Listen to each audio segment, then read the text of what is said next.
काही माणसं समाजकार्यासाठी तरुण वयातच आपलं समर्पण देत असतात।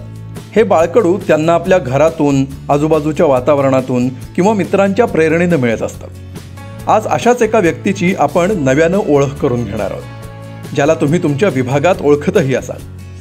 नाव उमेश येवले, शिक्षण MSc।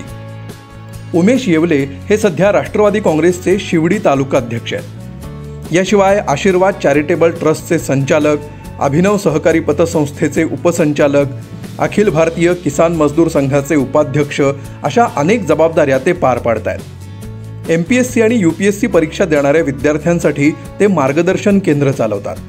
त्याचप्रमाणे गायन, चित्रकला, पाककला, नृत्य अशा विविध कलांचं प्रशिक्षण केंद्र देखील ते चालवतात। उमेश यांचा जन्म एका मध्यमवर्गीय कुटुंबात झाला।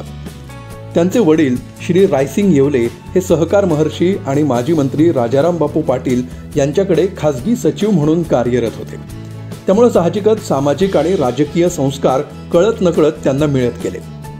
समाजकार्य करत असताना त्याला राजकीय विचारांचं बळ मिळालं तर त्या समाजकार्याला एका वेगळ्या दिशेला घेऊन जाता येतं आणि हेच योग्य वेळी हेरून उमेश येवले यांनी शरद पवारांच्या राजकीय विचारांची वाट निवडली।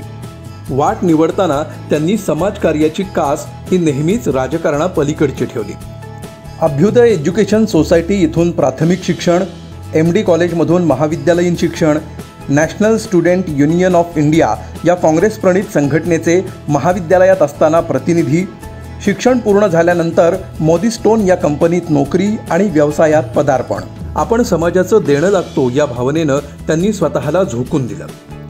महाविद्यालयीन शिक्षण पूर्ण करत असताना गरीब होतकरू विद्यार्थ्यांची शिक्षणासाठी होत असणारी परवड ते पाहत होते। या जाणीवेतून त्यांनी कॉलेजमध्ये विद्यार्थी संघटना उभी केली। पुढे हे कार्य ज्योत से ज्योत बढाते चलो प्रमाणे वाढतच गेलं। विद्यार्थी दशेपासूनच राजकारणात सक्रिय, युवक काँग्रेसमध्ये असताना अनेक आंदोलनांमध्ये सहभाग, राष्ट्रवादी काँग्रेसच्या स्थापनेपासून अनेक पदांवर कार्यरत, वेळोवेळी विविध समस्यांवर वेगवेगळी आंदोलनं, कार्यकर्ता मेळाव्यांचं आयोजन, माननीय जयंतराव पाटील, माननीय छगन भुजबळ यांची प्रमुख उपस्थिती, कोरोना काळात पोलीस कर्मचाऱ्यांना मास्क, सॅनिटायझर्स, PPE किट यांचं मोठ्या प्रमाणात वाटप, जंतुनाशक फवारणी इत्यादी कार्यामध्ये स्वतःहून पुढाकार। सन 1998 जानेवारीमध्ये आशीर्वाद चॅरिटेबल ट्रस्ट या संस्थेची स्थापना। या माध्यमातून सामाजिक, शैक्षणिक, सांस्कृतिक आणि क्रीडा क्षेत्रात मोलाचं कार्य, व्याख्यानमालेच्या माध्यमातून मोठ्या व्यक्तींची ओळख करून तरुण मुलांच्यात वक्तृत्व आणि वाचनाची आवड निर्माण करण्याचा प्रयत्न। माननीय मधुकर भावे, माननीय विश्वास नांगरे पाटील, माननीय गोरा खैरनार यांची प्रमुख व्याख्यानं। आपण राहत असलेल्या विभागाकडे त्यांनी आवर्जून लक्ष द्यायला सुरुवात केली। अभ्युदयनगर, जिजामाता, काळेवाडी, रामटेकडी परिसरात पाणीपुरवठा नियमित व्हावा यासाठी अनेकदा आंदोलन, घनकचरा व्यवस्थापन काटेकोरपणे व्हावं यासाठीचं आंदोलन असेल, किंवा KEM सारख्या रुग्णालयातील कारभार सुधारावा, रुग्णांना योग्य ती सुविधा मिळावी यासाठी सातत्याचे प्रयत्न असोत, गांधी हॉस्पिटलच्या डागडुजीसाठी स्वाक्षरी मोहीम असो, बेस्ट भाडेवाढ विरोधी आंदोलनातला सक्रिय प्रमुख सहभाग या आणि अशा इतर आंदोलनात त्यांचा प्रभाव दिसला। या देशातील सार्वजनिक रुग्णालयातील पहिला यकृत रोपण विभाग सर्वप्रथम KEM रुग्णालयात सुरू करण्यासाठी त्यांनी मोलाचं सहकार्य केलं। या युनिटला सर्वप्रथम 1 लाख रुपयांची देणगी देऊन समाजासाठी काही केल्याचा अभिमान देखील चेहऱ्यावर दिसला। शालेय विद्यार्थ्यांसाठी मॅट्रिक मॅगझिन या नावानं पुस्तक पेढी सुरू केली। हा उपक्रम सुमारे 28 वर्ष अविरतपणे सुरू आहे हे विशेष।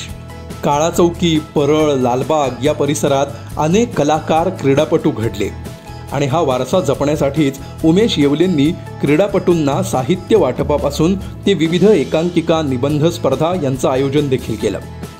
शासन आपल्या दारी या योजनेअंतर्गत विभागात सेवा केंद्र उघडून गरजूंना मार्गदर्शन आणि आवश्यक सेवा ते पुरवतात।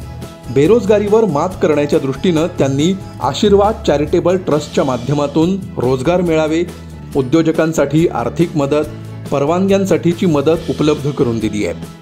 महिलांच्या स्वयंरोजगारासाठी ते नेहमी प्रयत्नशील असतात। आपल्या विभागातील जनतेसाठी उमेश हे नेहमी पुढाकार घेत असतात। यामध्ये घरगुती सिलेंडर वापरासंबंधी ऊर्जेच्या बचतीवर तज्ज्ञांचं मार्गदर्शन असो किंवा घनकचरा व्यवस्थापनाच्या कार्यशाळेचं आयोजन असो, विभागातील पाणी प्रश्न, पुनर्विकास प्रकल्प यावर जनतेचं प्रबोधन आणि एकमत करण्यासाठी ते नेहमी धडपड करत असतात. लालबाग, परळ, काळा चौकी हा भाग म्हटला की पुनर्विकासाचे प्रकल्प अगदी पदोपदी दिसतात. यासाठीच्या योग्य मार्गदर्शनासाठी, हक्कासाठी उमेश येवले यांनी पुनर्विकास परिषदेचं आयोजन देखील केलेलं आहे. विभागातील ज्येष्ठांसाठी ज्येष्ठ नागरिक ओळखपत्र वाटप, तसंच रुग्णालयात दाखल असलेल्या ज्येष्ठांना प्रत्यक्ष मदत असो किंवा ज्येष्ठांसाठी चाय मस्ती ही संकल्पना. उमेश येवले हे समाजातील सर्व स्तरातील लोकांसाठी प्रामाणिकपणे झटत असतात. या झटण्याला किनार असते ती फक्त समाजसेवेची, राजकारणापलीकडची, आणि बळ असतं ते समाजातील, विभागातील दानशूर व्यक्तींचं, राष्ट्रवादी विचारांचं.